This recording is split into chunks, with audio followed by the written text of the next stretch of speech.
And good morning, everybody. I call this meeting to order at 9:03 a.m. We will proceed with roll call with Mr. Secretary Ricardo Lopez. Hi, good morning, everybody. All right, I will now call attendance for staff senators. Please state aye or type it in the chat. Antonio Alvarez, Armando Ponce, Blanca Davila, Carlos Ayala. Aye. Thank you. Karina Alcantara, Edna Munoz, Liz Reyes, Estela de la Garza, Francine Perez, Graciela Abrego, Jake Gonzalez,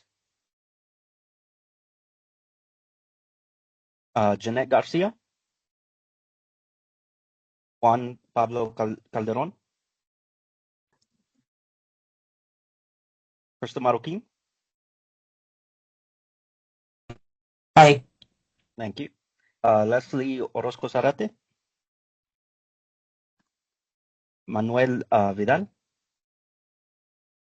Maria Perez, Matthew Lordma,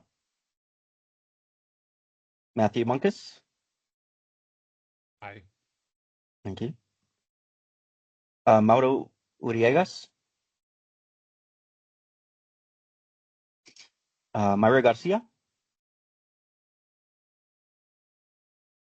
Nicholas Swanson, Ophelia Jimenez, Armor Nedzelski,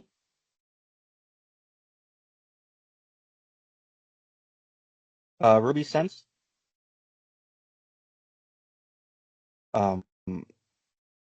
Santiago Martinez, Trinity Trujillo, Todd Holland, Victoria Lozano, and Yesenia Carter. All right, Mr. President, quorum has been established. Awesome. Thank you, Ricardo. Good morning, everybody. Happy Thursday. Welcome to our Staff Senate General Meeting for April 2026. We will begin with new business. Is there a motion to approve the February 2026 and March 2026 meeting minutes?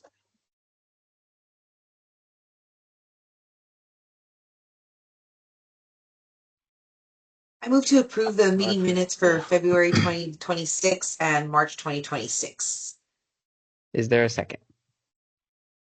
I second. All those in favor, please state aye in the Teams chat. All opposed, any abstentions?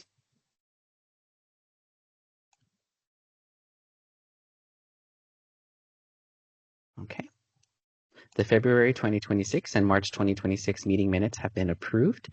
We will begin now with our guest speakers for today's meeting. Our first guest speaker, we have Veronica Gonzalez. Veronica, are you here? I'm here, Jake. Thank you. Awesome. Thank you. You may begin. Okay.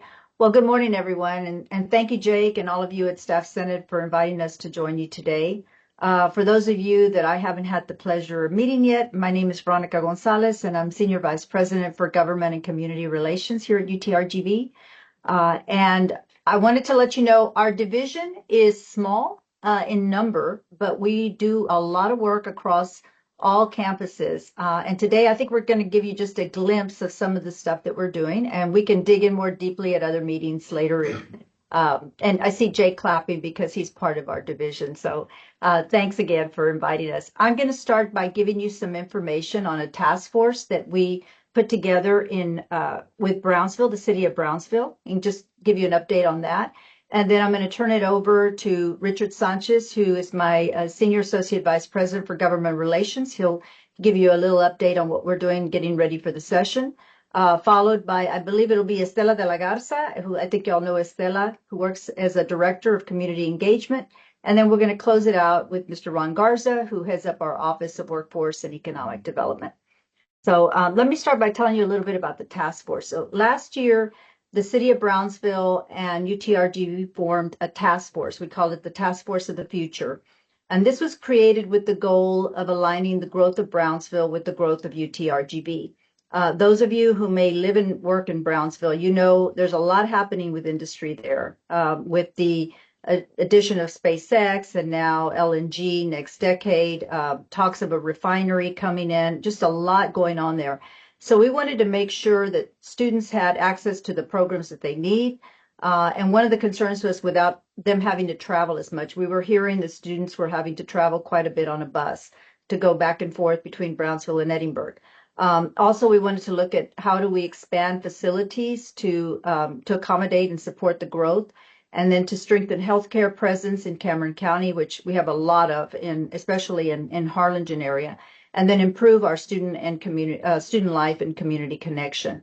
So city appointed members, UTRGV appointed members, we met consistently over the period of a year, actually almost monthly. They toured our campus with us. We sat in on master planning meetings with them. A lot went on, and we have a report that's about to come out. It should come out in the next couple weeks. It will be online. It will be available for all of y'all to look at, as well as some graphics. So today I thought I would just share some of the highlights with you. And then if you're interested in looking at the report, it's going to be available for you very soon. So let me see if I can share this, and I will pull up my screen here. Okay, can y'all see that? Not yet. No, not yet, Veronica. It might be No? on the other screen. Oh, let me see. How do I? Here comes Gilbert, who is my guy. Awesome. Share screen on the top right. I did. Okay, how about no? No.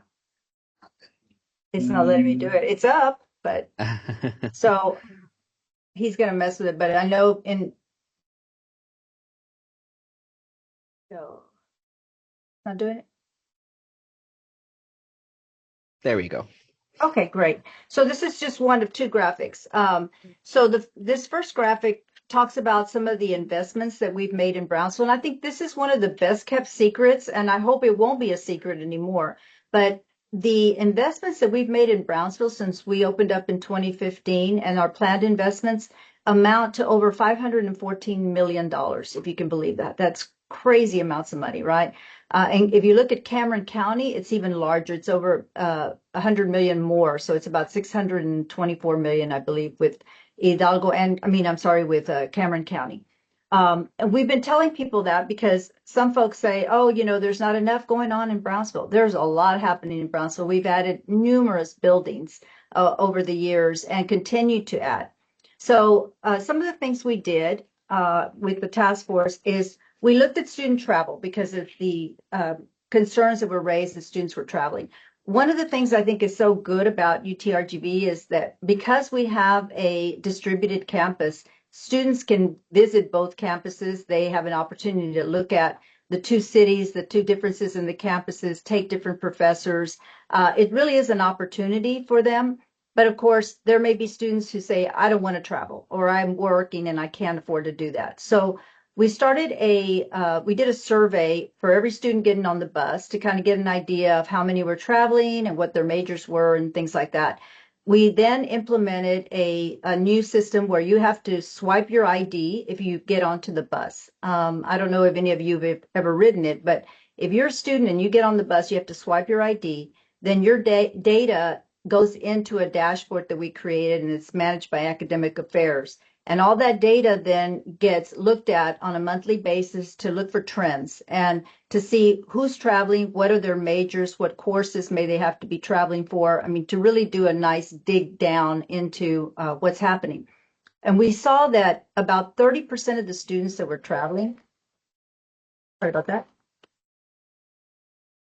that. we're traveling for engineering. So we've done a lot to expand engineering in Brownsville. We are adding buildings, modular buildings. We are adding a tool shop. We are renovating the BINAB. We've added professors in civil and mechanical engineering.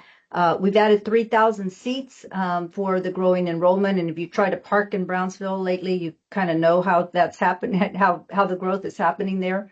And then we looked at, I think the investments came out to over 25 million just for engineering alone that we're doing. I noticed that my time was running short, so I'm going to kind of go through some of these as well. But look at the investments also just in human capital. We have 706 employees that are working in Brownsville. That amounts to about $43 million in compensation. That's a lot of money that goes into our campus there. And in fact, when we broke it down per student, the investment in Brownsville versus Edinburgh, the investment in Brownsville was actually almost double what it is because only about 20% of our students are on the Brownsville campus. So if anybody asks you, are we making investments in Brownsville? We absolutely are. The other things we're doing is we've got a new fine arts building coming on board in Brownsville, the Longoria building. I don't know if any of you have seen or know Brownsville well enough, the Longoria School, but it is being renovated, and starting this fall, they will be able to have fine arts classes in Brownsville. It's the largest investment in fine arts that's been made throughout the entire Rio Grande Valley. We also have our Center for Human Genetics there. Lots happening there. I'm going to see if this second graphic will come up. Did that show up? Okay, Yes. great. So the second so this one talks about what we're doing also with a possible new expansion in Brownsville. So we're looking at the north side of Brownsville over across from Rancho Viejo and purchasing some acreage there that we can begin to expand because we've run out of space really on the campus in downtown Brownsville. This is a long-term project, but Dr. Bailey is very forward-looking, and he's saying, you know what, we're going to run out of space. We need to be able to expand. And so there's a new development going there where it'll be residential, commercial. This will give us an opportunity to also add to that. And I think everybody's very excited about that because our footprint will continue to grow in the Brownsville area. And then we are, if you like intramural sports, we have the field next to Casa Bella. We're clearing that, and that is going to be our new field for intramural sports so that our students can engage in more, and it'll be closer to the campus. We've got some exciting things happening over at the Duck Head. It's going to be like an eco park. Think of a mini Quinta Mazatlan, walking trails, exploration decks, and so forth. So a lot has happened. Stay tuned to look for the report that will be online in the coming weeks. We'll let you know when it's happening. And again, thank you so very much for giving us the time today. And now I'm going to turn it over to Richard. Hi, Thank you, good Veronica. morning. Thank you, Veronica. Thank you. And thank you, Staff Senate. Thank you all for serving and for the time here. I noticed some questions dropping into the chat. Do you want to get to those now or you want to wait till the end? We can wait till the end, Mr. Sanchez. We have them here on tally, so we can reach them at the very end. Okay. All right, then I'll move on. I know I don't have a lot of time. I'm going to share my screen. I have a PowerPoint, and if I stick to my notes and my script, I'll get through this on time. So let's see. Y'all see the screen? Yes. Okay, good. I'm glad because I don't have a Gilbert here. Okay, so we're going to take a quick look at the Office of Governmental Relations, one of the three offices that our senior VP, Veronica, oversees. So there's our office, right? So Veronica right on top. Myself, she introduced me already. Thanks again for having us here. Veronica De La Garza, she is our Director of Governmental Relations and does federal issues. Grecia Galvan is our Director, and she's across the division instead of just with OGR. Sofia Hernandez is kind of new. She's kind of a dotted line to our office. She's the Chief of Staff at the School of Medicine, but does a good chunk of GR work from the medical school perspective. And then we have two students here, Paulina and Ayan. They do a great job for us. So what do we do in OGR? The fact that we are a distributed campus means we need to have unified and coordinated messaging and engagement across our 120-mile Rio Grande Valley region. That's 4 counties, 40 local governments, 2 U.S. senators, 3 members of Congress, 3 state senators, and 8 state reps. So, OGR is the official front door for government affairs at our university, and that includes political activity. That's a whole other discussion that I won't get too much into, but you'll hear more about as we get closer to elections.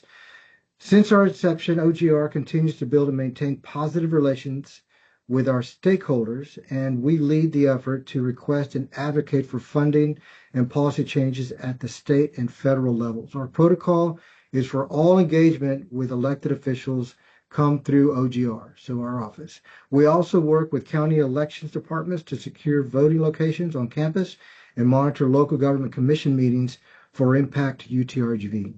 And we intervene when it's appropriate. So, what keeps us busy?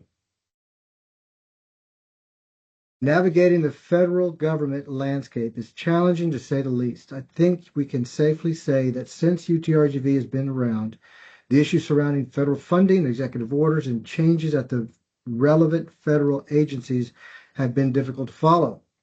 Many of the proposed or implemented changes impact student access, financial aid, research funding, program development, and ultimately economic activity in the Rio Grande Valley.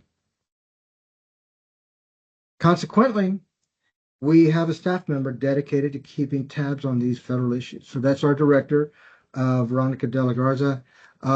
This is something that we've been moving towards for about 2 years, having her focus more on that. Her background is there. So she's tasked with advocating for federal funding and key programs, engaging with congressional offices and federal agencies, and interpreting federal policy developments. That's the federal side. What else keeps us busy? It's the Texas legislature. It's where the money is appropriated and where the sausage is made, as we like to say. The Texas Constitution requires that the legislature be in session every other year. So it's every odd numbered year for 140 days. It's roughly about a semester long. So the state legislature, much like the U.S. Congress, there's a House and Senate where legislation, including the budget, must be approved before going to the governor for signature.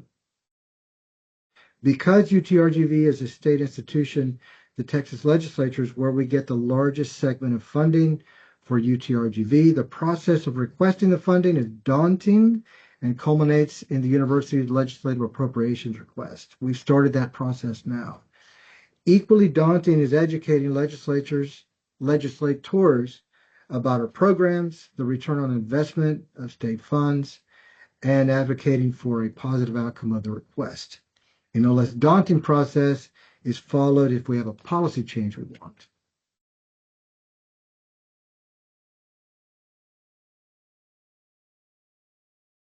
I love this slide.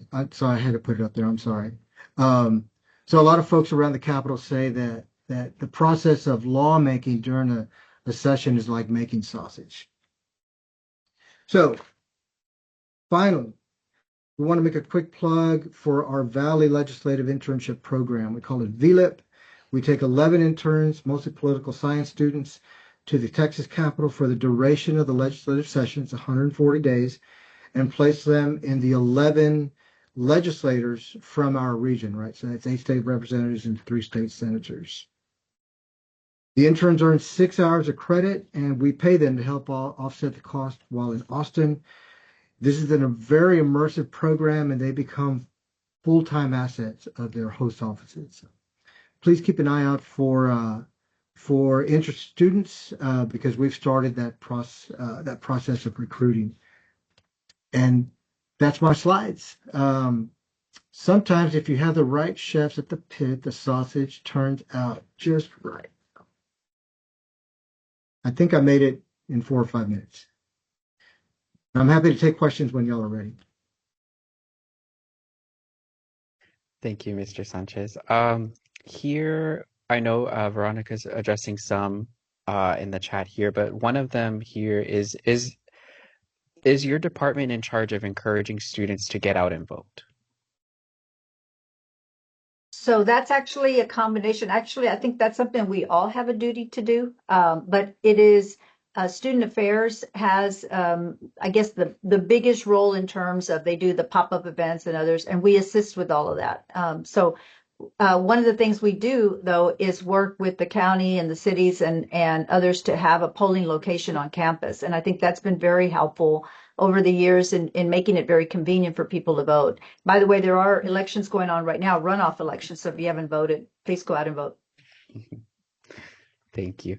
Mr. Sanchez, that's all the questions we have here in the chat regarding your presentation. So we're good. Thank you. Thank you. So Estela de la Garza will go next with she's our Director of Community Engagement.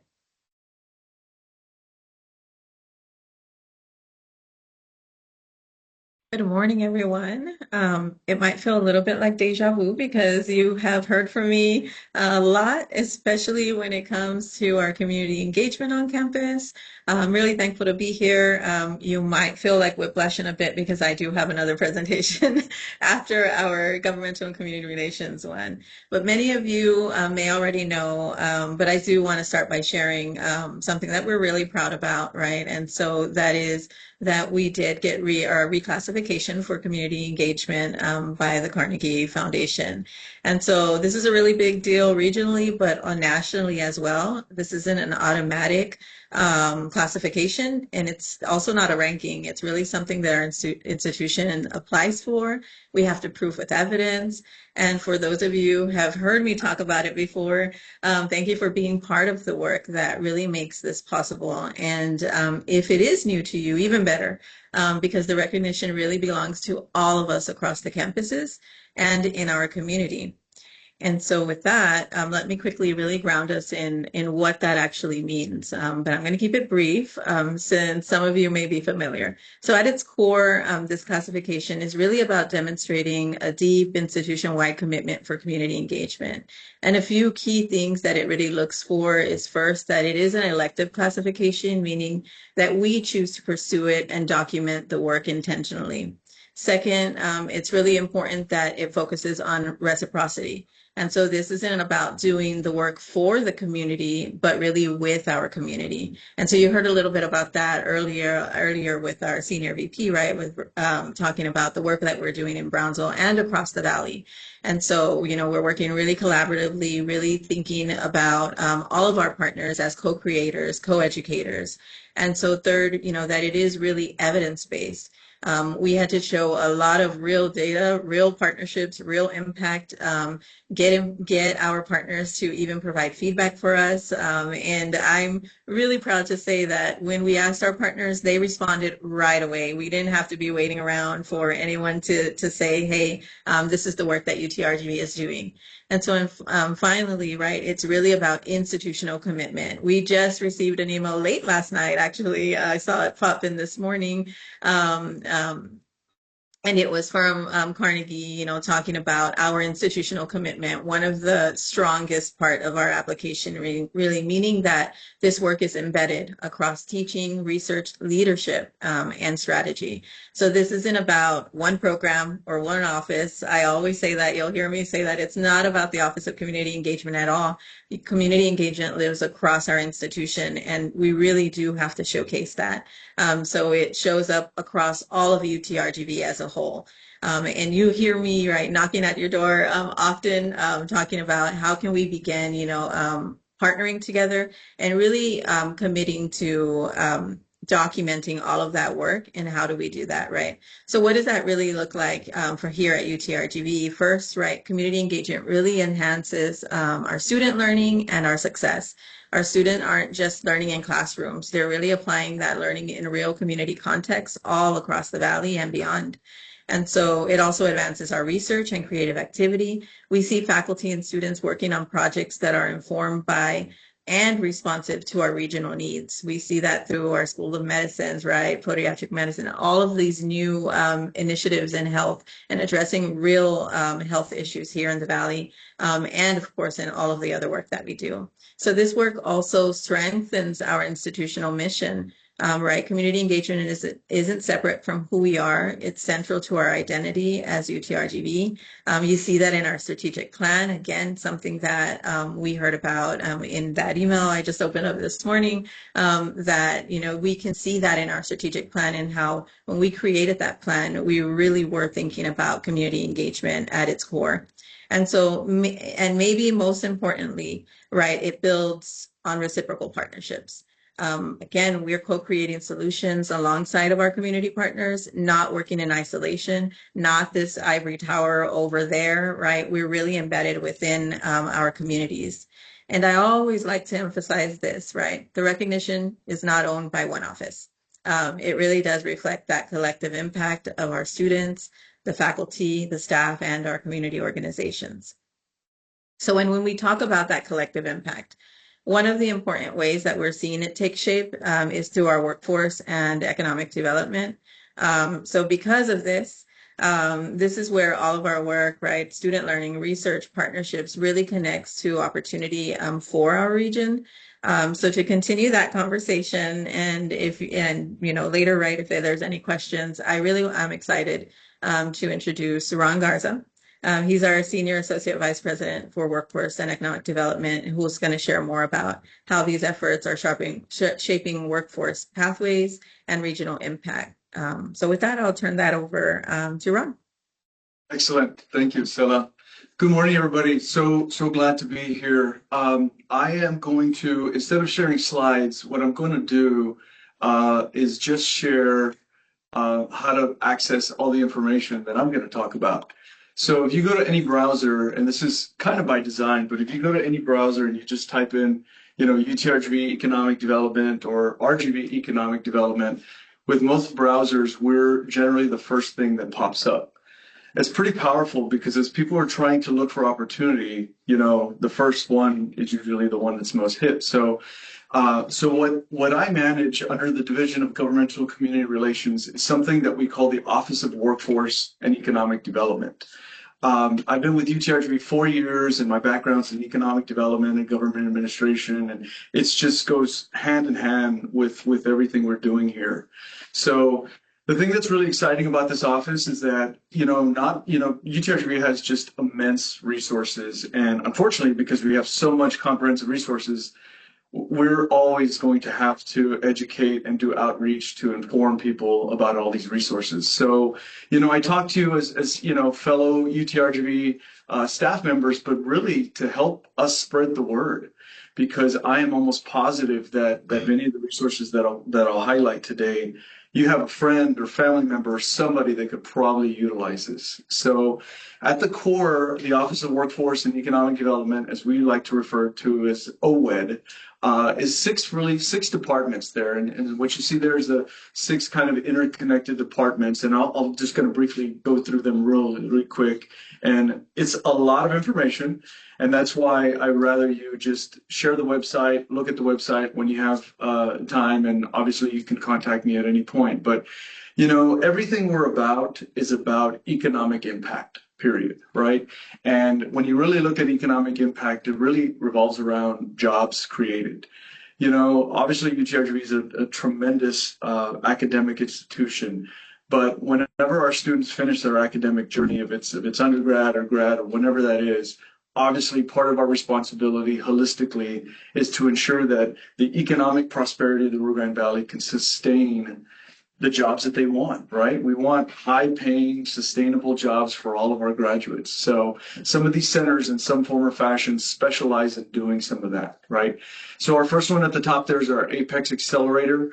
What that really does is uses government contracting. So builds government contracts. It's a grant funded by the Department of Defense.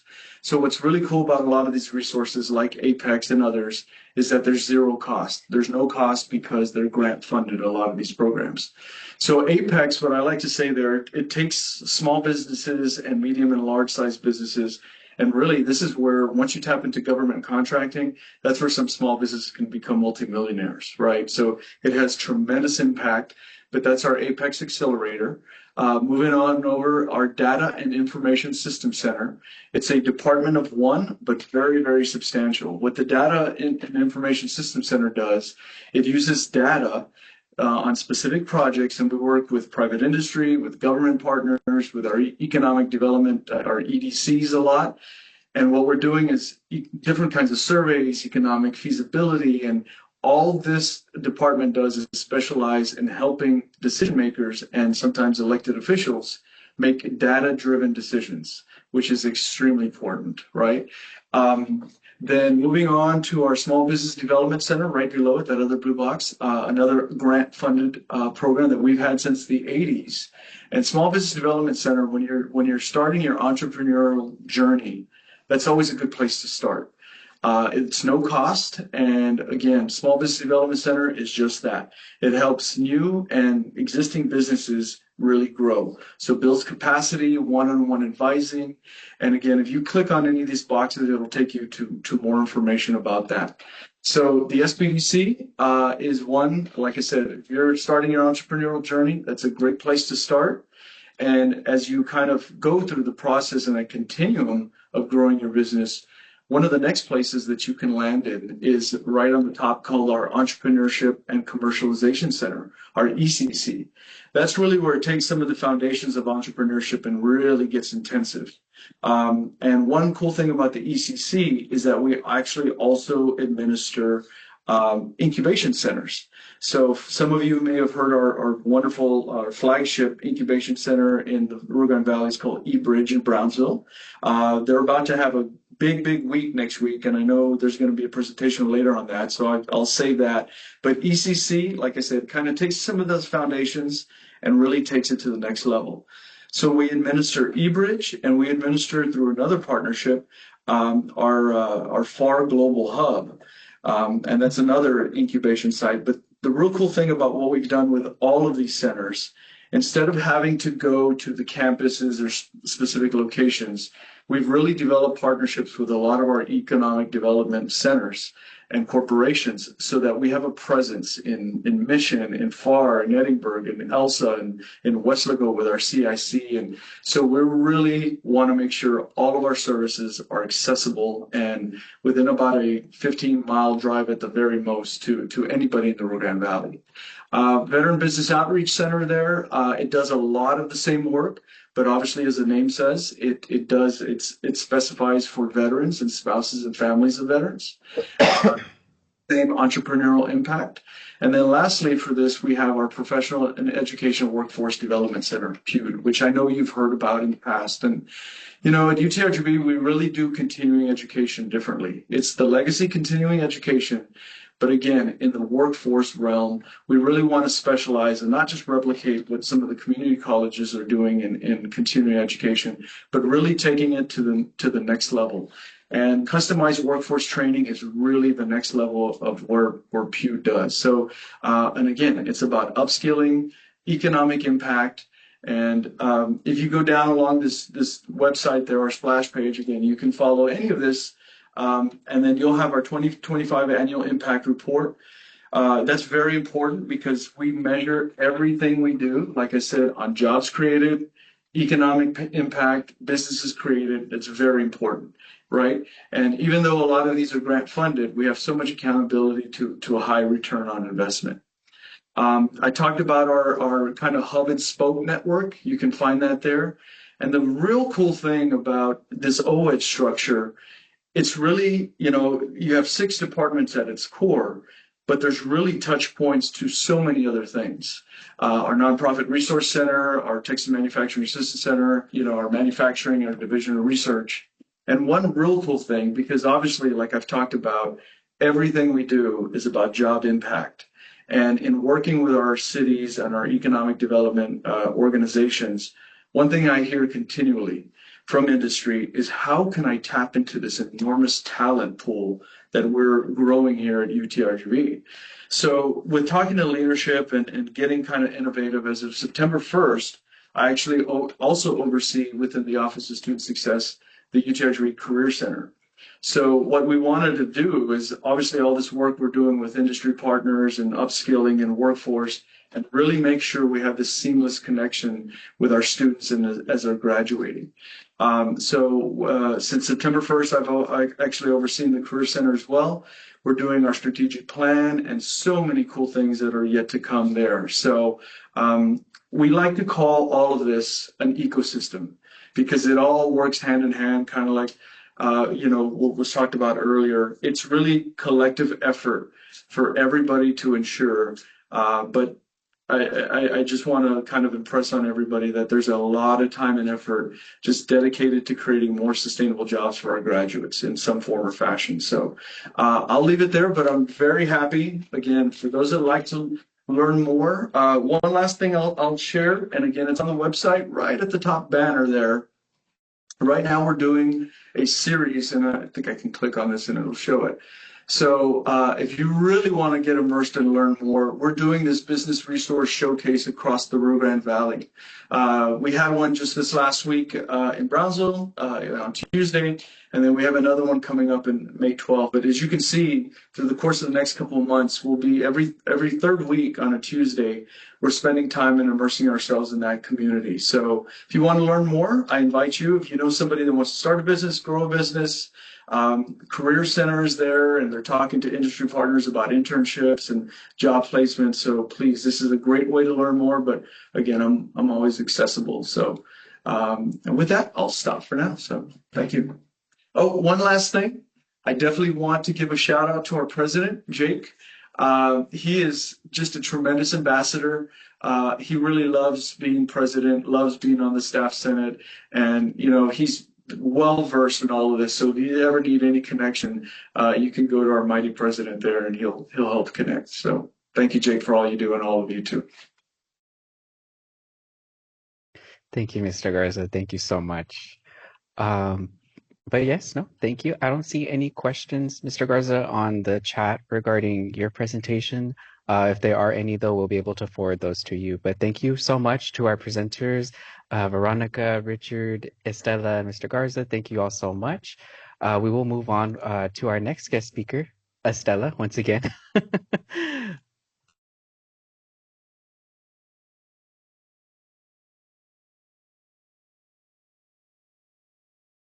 Well, thank you. It's loading. It's saying that it's going up there. All right. Thank you again for having me today. I wanted to share a couple of things, right? We've talked about UTRGV and the community portal, I think last semester. And so I wanted to bring that up again because, as you know, in that previous conversation about Carnegie, it's really important that we're really tracking all of that engagement. And so one of the ways is through our UTRG and the community portal. And then I want to share a couple of our spring campaigns that are currently happening. So you've seen this, right? The portal is live. It's on our website. So if you even look up UTRGV in the community, you might be taken to our community engagement page, and you'll see the portal. So this is our central space to showcase, track, and strengthen the work that's happening between UTRGV and the community. It really does serve as three main purposes. So we want to showcase impact, highlighting our partnerships, projects, right, real stories. It does also, we want to connect partners, right, making it easier for organizations and campus to collaborate. So anybody that comes into the portal that isn't a UTRGV affiliate can still find out like what is happening in these areas. It also creates visibility, right? So that our work isn't happening in silos, but as part of a larger institutional effort. And so for faculty and staff, it really is a place to document and share engagement work. For our partners, it's a way to explore those collaboration opportunities. And then for students, it really helps them see how their learning connects to real community impact. Here is just a quick little snapshot of what you would see when you log in. It's our initiative page where you would, click add an initiative. It is, I'll point out that it doesn't take just a minute to add these things unless you know all of, the details, but it takes a few minutes and it's intentional, right? So while it may look simple at first glance, it's actually designed to capture much of a full picture of your work. This helps us especially when we're tracking for Carnegie to really spell out all of the information, all of the details that we're being asked to when we're asking about partnerships and specifically. And so as you move through the portal, it asks about things like what's your focus area, what type of partnership, what type of student involvement might be there. Student involvement isn't required on this portal, but it does strengthen, right? When we have academic community partnerships, it strengthens our application. So it's definitely more than just that quick 1-minute submission, but that really is by design. We want to make sure that we're not just listing activities, but that we're really documenting the depth of the engagement happening across UTRGV. And so I do invite you to take a few minutes to explore it. Start where you can, build from there, because the more we take the time to really share the work, the better we can elevate and connect that impact already happening across our campus and community. If we don't know about it, we can't talk about it. And so that's something that's really important. We want to know about your partnerships. We really want to know so that we can inform our future applications. We're not worrying about, well, I'm always worrying about the Carnegie reclassification, but this is a good time to start reporting, even if we have our classification for a few years. Now, the next thing that I want to share, and you may have already seen this out on Messenger, on Viva Engage, and on the campus announcements. I want to highlight our Vaqueros Volunteer Day of Service, which is happening this Saturday. We're incredibly excited and honestly really grateful that the event is at capacity. You might find one spot or two as people, as students or faculty, staff may have, plans changed. But we've had over 200 individuals already express interest in serving, including, right, our student, staff, and alumni, really coming together to give back to our campus and community. So our volunteers are going to be supporting projects at our beautiful historic Puerto Lucena courtyard in Brownsville, where we'll be actually creating a butterfly garden, putting in a lot of pollinator plants. It's already beautiful, but it's going to be even more beautiful. And then we'll also be out there at UREC in Edinburgh. Really, these are spaces that our campus community interact with every day. So the impact will be both visible and really meaningful, especially, at the Lucena Cueto. We have lots of community partners coming in, different UMC lives there, social work lives there, our Office of Community Engagement and Nonprofit Resource Center is there at UREC, right? Hundreds of students, faculty, and staff go through those doors. So you'll be seeing some visible differences come Monday morning or Saturday afternoon when you go by to work out. So this level of response really, really speaks to the culture we're continuing to build at UTRGV, and one where people aren't just connected to our campus, but really committed to serving it. And our other initiative that is currently underway, you may have heard of it already. For those of you that weren't able to sign up for Vaqueros Volunteer, it's another way to give back. We're currently hosting our Vaqueros Spring Cleaning Collection Drive, and it started Monday in Edinburgh.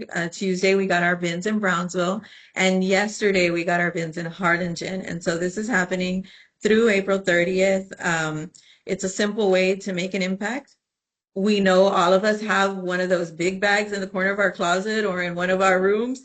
Go ahead, take the weekend to grab that, put that in the car. We have some accessible locations, right? You can drive straight up to EMAS, and just run right in. It's right there at the main entrance. Harlingen, as soon as you walk in, you'll see those bins. Same in Brownsville. And so please do go grab those clothes, shoes, any accessories you have, gently used items. They're really going to go towards supporting really good community services through Goodwill Industries that also does some workforce development things. Now, I also, as we're putting my information up here to connect, I also want to share that tonight, I'm actually going to rush over to Edinburgh in just a bit, but tonight we're also being recognized for the work that you all did for our toy drive in December. the Salvation Army invited us to be recognized at their inaugural gala as a giver of hope. And so UTRGV is being featured this evening. And that's all because of the 43 departments that came in, brought in over 600 gifts, totaling over $10,000 of gifts. And it was all because of you all listening and hearing me come in and talk about these things. So thank you all for having us, and thank you all for your support. Thank you, Veronica. Okay, then we can go on to our next guest speaker. Daniel, are you here? Yes, I am here. Okay, awesome. I would like to share my screen. Let me just try to figure out. Can you guys see my screen? Yes. Awesome. So good morning, everyone. First and foremost, thank you guys so much for having me here today. So my name is Daniel Garza, and I am part of the UTRGV Entrepreneurship and Commercialization Center, which Mr. Garza went over a little bit of what we do and who we are. Just to give you a quick rundown, our center supports entrepreneurs at any stage by providing trainings, mentorships, and connections. And like you mentioned, we also at the moment 2 partnerships with incubators throughout the valley. And these connections help turn ideas into growing business. And I'm just here to give you a quick overview of this amazing project we're working with, we've done in the last couple of months, that is called RGV Startup Week. Just as a fun fact, RGV Startup Week is actually, we won an award at the UITA Awards for Innovation with this exact project. So what is RGV Startup Week? So RGV Startup Week brings together entrepreneurs, students, professionals, and community members through panels, workshops, events, networking, speaker sessions hosted across multiple cities in the Valley. Something that I always like to make a point on is just to see how the logo is actually a love letter to our region. And we focus pretty much on everything. Startup Week is something that happens all throughout the country, the closest one being San Antonio. So through our partnership with VCIC, we decided to do something that is defined and designed to our region. And that's how RGV Startup Week came to be. The first Startup Week became a blueprint for the next event. So our first Startup Week, spanning throughout multiple municipalities, is national and bilingual, integrating trade and culture. It's anchored by SpaceX, LNG mega projects, proof that the border regions can lead in innovation ecosystems. It redefines Startup Week as an ecosystem builder and not just an event. If innovation could take flight in South Texas, can take flight anywhere. The last year that we did RGV Startup Week, we had 1,600 registrants, 220 students, 30 chaperones, 95 sessions, 168 speakers, 123 hours of activities, and 19,830 minutes of content watched, which is actually still available for anyone that would like to. Basically, this movement is something that it has never been seen in our region. Startup Week brings together entrepreneurs, students, professionals, and community members with panels, workshops, and events. This initiative directly aligns with UTRGV missions for economic development and workforce and innovation and the community engagement. For our university, it offers exposure to real-world entrepreneurship and innovation, opportunities to connect with founders, business leaders, and partners, and access to free educational sessions and resources. It also has a great way to showcase the impact of UTRGV is making across the region. This year, the program includes such as the keynote speaker, which is Dr. Simi with USA, talking about the expansion of the brand to the US. We also have panels featuring local founders and franchise owners and students from UTRGV. We have workshops focused on starting and growing businesses, community events such as 1 Million Cups, which brings local entrepreneurs and local students that have a business venture and talk about their journey and how the community and also the resources from UTRGV can help them. All events are free and open to the public, and attendees can join sessions across different cities. So like we said, this is happening all throughout the region. So once you see the agenda, you're gonna be able to kind of figure out the needs of your business, the needs of what you want, and create your own schedule to live RGB Startup Week throughout. It happens all throughout Monday to Friday. It starts actually this Friday in West Lago with a boot camp that is powered by TMAC, which is another center within our office. And then on Monday starts here in Brownsville. We also have Thursday. We're gonna be in FAR. We're gonna be in West Lago. We're gonna be in Edinburgh, and we're gonna be here in Brownsville as well. You can attend any sessions that interest you. You can share this opportunity with your teams and students and colleagues, and you can encourage participation from all the departments. You can explore the full schedule and register at rgbstartup.com. And RGB Startup is just an event. It's about building something stronger, more connected to the entrepreneurial ecosystem in a region. And I know it was a quick overview, but I want you guys to get the option to explore this and kind of make it your own. Like I said, if you log into rgbstartup.com, you're gonna be able to register completely for free. And then you're gonna be able to see the full schedule on Cuba. Yes, I was thinking of something yesterday, and then this morning I got time, I couldn't get up. I'm still at work. Yeah, I want to open the floor and see if anyone has any questions that I can answer for you guys, but I would love to see you guys all here. It's going to be definitely a big event, and we're just excited to bring this to the region. Thank you, Daniel. We have one question in the chat.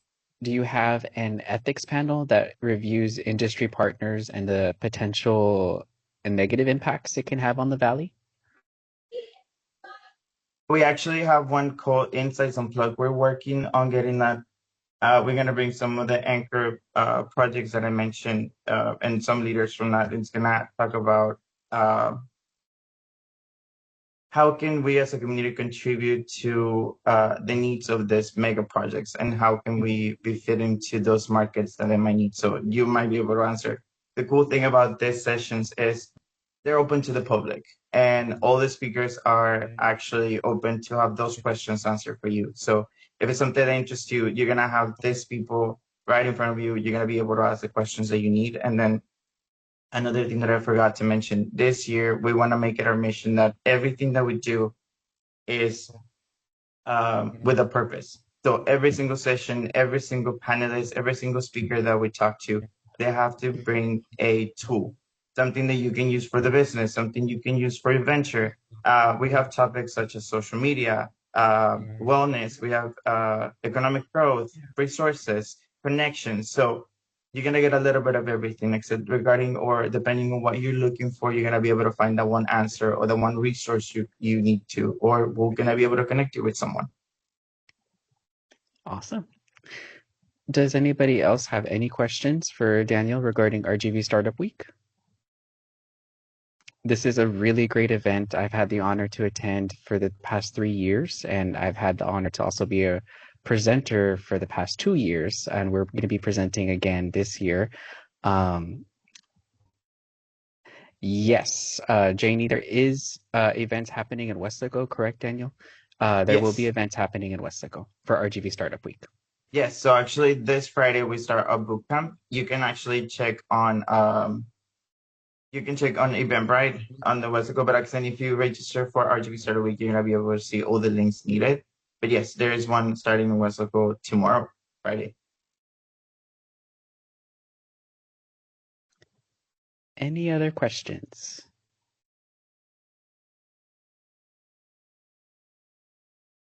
No? Okay. I think that's good. Thank you, Daniel. Thank you so much, everyone. All right. So now that we had concluded, thank you so much to all of our speakers, especially within the division of GCR. Thank you all so much. It was really nice and, great to hear the great things happening in our division. The next part of our agenda is the committee reports. I'll go ahead and hand it over to the communications committee. Crystal? No updates for communications committee this week. Awesome. And the Constitution and Elections Committee, Matthew? Hi, everybody. My name is Yesenia. I will be speaking on behalf of Matthew. I just wanted to share my screen really quick. We don't have too many updates today. I did just want to share two things with you. The elections will be coming up next month, or I'm sorry, June, the end of June. So we just want everyone to keep that in mind. And, if you want to be considered, let your coworkers know that you would like to be considered and if they could vote for you. Just to, have everybody on the same loop. The employee that would be considered, if they want to be considered, would have to have a continuous full-time service of 6 months or more. And if you have any questions in regards to becoming a staff senate member, don't hesitate to email us at staffsenate@utrgv.edu, and we can get your questions answered on a more personal level. This is available at utrgv.edu/staffsenate at the Constitution, in case anybody ever wants to go through it.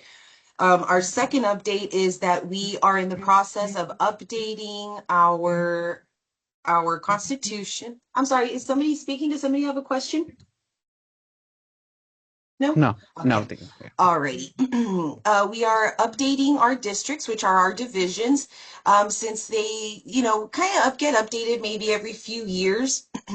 We're looking into maybe just having this just reflect all as the number of districts or divisions, not necessarily name each one. And then we are also looking into requesting an active employee list from HR, just to go over the divisions and the districts to see if maybe, your division requires more than one senator or 3 senators for your division. That's something else to look at in the Constitution. If you're ever wondering, well, why does my division have 3 staff senators, or why does my division only have 1 staff senator? This will give you a clear explanation as to how those those nominations go. But those are pretty much just all of our updates for the Constitution and Elections Committee. I would like to just let you know again, if you have any type of question in regards to joining the staff senate, or just any type of question in regards to the staff senate, please don't hesitate to email us. We would like as many questions answered, so that way you have a broader, just a good understanding of what it is that we could do and what it is that we can provide to the staff being on the staff senate. It's a great experience. I've been a part of the staff senate for 3 years, and I've learned a lot. I've gained so many work relationships. I could not be more grateful. So it's just a great opportunity to join, in my personal opinion. So again, thank you all for your time. Thank you for listening. And I will now hand it over to the Business and Processes and Staff Support Chair, Carlos Ayala Jr. Thank you all. Oh, I'm a junior. Awesome. Yes, sir. Okay. Well, good morning, everybody. Again, I'm Carlos Ayala. I am the chair of the Business Processes and Staff Support Committee. 3 items came up. One of them has already been acknowledged, and that is concerning the parking situation in Edinburgh. And we have a great response. Apparently, it's affected due to the effects of high heat, sun exposure, and humidity, which accelerate wear over time. But the good news is the parking lot is already scheduled for maintenance. They're going to be restriping it, and they're going to make sure that it improves visibility of the spaces and definitions of the parking spaces. And also they're going to repair any potholes that have been addressed in Edinburgh. So that is a great news. Again, continue sending in your suggestions. The other concern that we have and that we're going to address as a committee is a situation concerning daycare here in Brownsville. TSC, I know, has their own daycare, and so we do have some constituents asking about the availability of daycare facilities here at the Brownsville campus. We will be reaching out to the appropriate parties. And last but not least, we also had a request for HR, the leave team, to come and maybe hopefully do a presentation on the leave functions programs on the different lead programs and everything. So hopefully we'll be getting somebody available to come and speak at our next staff senate meeting and inform you guys over your concerns about the leave programs available for you as staff employees. That's really all I got for today, except, like I said, keep reaching out, keep submitting your concerns, suggestions, and we will address them as send them up to get proper responses for everybody. With that said, have a good day, and I'm turning it over to the Staff Success Committee Chair, Crystal Marroquin. Before Crystal presents, I want to interject. Yesenia, if you can stop sharing your screen. Thank you.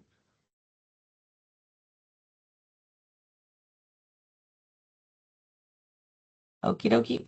No updates for employee engagement, but just because I am also part of HR, and I'm going to go ahead and make an announcement about the Employee Service Awards coming up in a couple of weeks.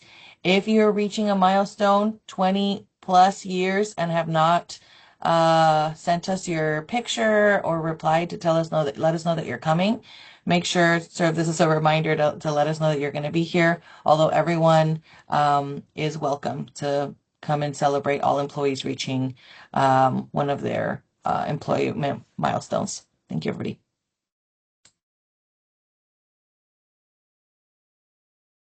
Alrighty, thank you everybody for sharing your committee agendas. I will now move to open the floor for public comments and questions.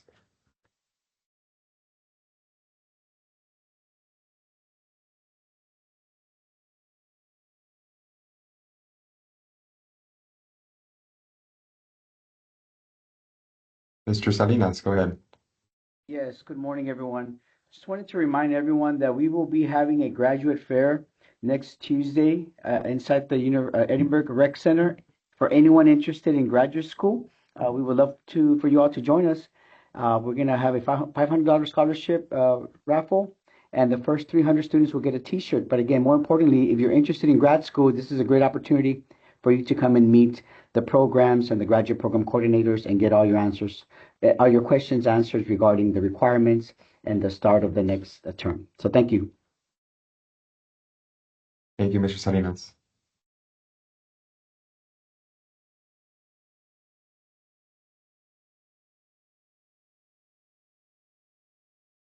Any other public comments or questions? Cordelia, go ahead. Just because everybody's being quiet, I'll just remind everybody, don't forget to do your Bravo Vaqueros to show appreciation for everybody if you have a chance. That's all. Yes, make sure to recognize those staff members that help you or you help them and nominate them for a Bravo. Thank you, Cordelia. Omar, there are some questions on the chat, sir.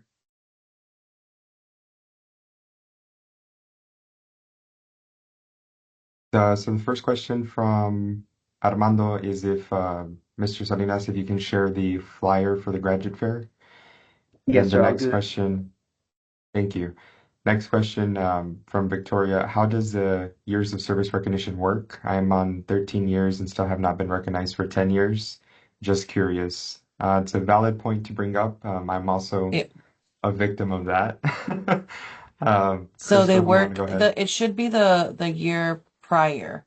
So for this year coming up, so the one next in a couple of weeks, we're recognizing employees that reached 5, 10, 15, 20 plus every 5 years after from August of 2024 through, I mean, September 1st from 2024 to August 31st of 2025. So it would have been last year.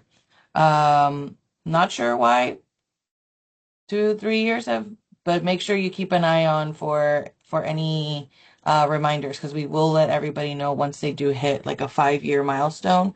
They'll be contacted letting them know that they've reached a milestone. But the number of years right now, you're in between. So give it, if it's not next year, the year after, you should be hearing from them. And then, Crystal, the next question. For staff who previously worked at another UT institution and completed their 10th year of service here at UTRGV, are they eligible for recognition? So only UTRGV years are recognized at the ceremony. The other stuff counts for your longevity, for all of the other things that like awards that you have, but the service, actual recognition service, is only for UTRGV or any of its legacy institutions. So the last, 10 years plus any UTPA or UTB. Thank you. Crystal, is there an email that staff can reach out to get their answers to Yeah, their so questions? they can reach out to employee engagement at utrgv.edu. Thank you, Crystal. And then Yeah. we have Fred Farias. Yes, thank you. Can you hear me? Yes. Yeah, so I wanted to bring the staff an update on the School of Optometry, our newest professional program. As y'all know, a few months ago, we had our inaugural dean, Dr. William Miller, speak. I'm the Associate Dean of External Relations for the School of Optometry, as well as assisting Veronica Gonzalez, Associate Vice President of Government Relations with the School of Optometry. The monitor building, as y'all know, the university bought that building and they soon begin construction. And the program is working on accreditation. Things are going well so far, but I just wanted to give y'all an update that things are going well. Our newest professional program, the UTRGV School of Optometry, which again is on schedule for the first cohort in the fall of 2027.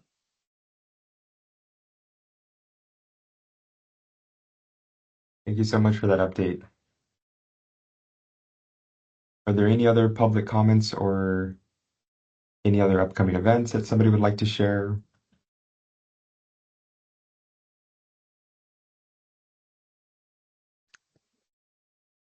Okay.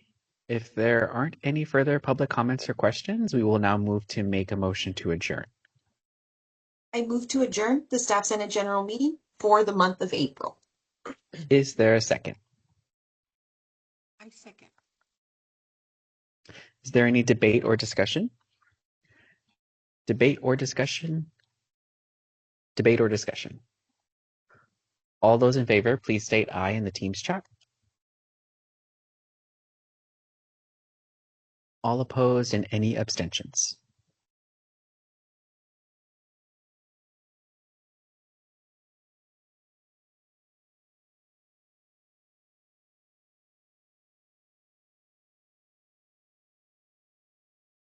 Alrighty, well, thank you so much, everybody. The Staff Senate General Meeting for the month of April adjourns at 10:10 a.m. Y'all have a great day. Thank you, everybody. You have a good day.